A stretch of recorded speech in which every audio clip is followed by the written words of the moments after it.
part 3 of my birth story. And I'm going to try to wrap this up, but it's a long story. So if you didn't watch part 1 and 2, go do that. Also, there is a trigger warning. There was complications with my natural birth.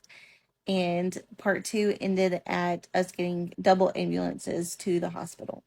So one of the major issues with the whole ordeal was I was supposed to get this medicine that starts with a T that was supposed to prevent bleeding.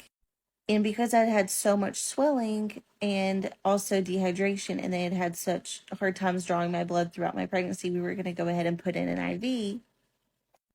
They were going to put in an IV port in case they needed to give me any medicine. But that didn't work out because I was so swollen, they couldn't get to any of my veins.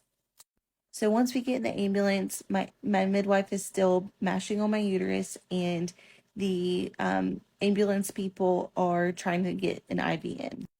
She immediately says, that's not going to happen. Just like lights and sirens, let's go. Once we get to the hospital, there's a whole team of people waiting on us. They take us up to labor and delivery, and they want to check me again. And I basically said, ain't nobody touching me until I get some serious pain medication. Like, I don't know when is going to check me.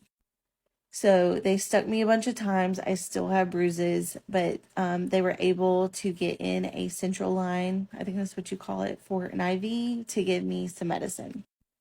They then switched me to a bigger room, and my husband gets there. They do not admit the baby because nothing was wrong with him because he's perfect.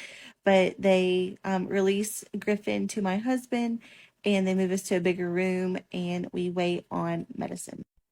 So they gave me some pretty hefty pain medicine, and I remember I was like, can we do a test run before someone just like shoves their hand back up inside of me? And they're like, we promise you won't feel it. It'll be okay. You'll feel a little bit of pressure, but we got the doctor with the smallest hands in the hospital, and we're going to check you again.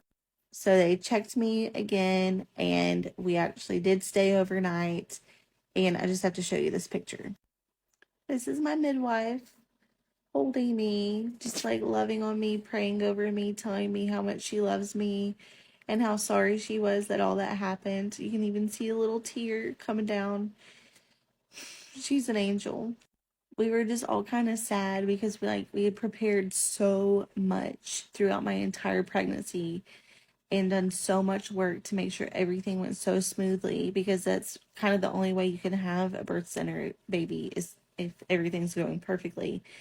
And we just all got thrown a curveball, but luckily we're all okay.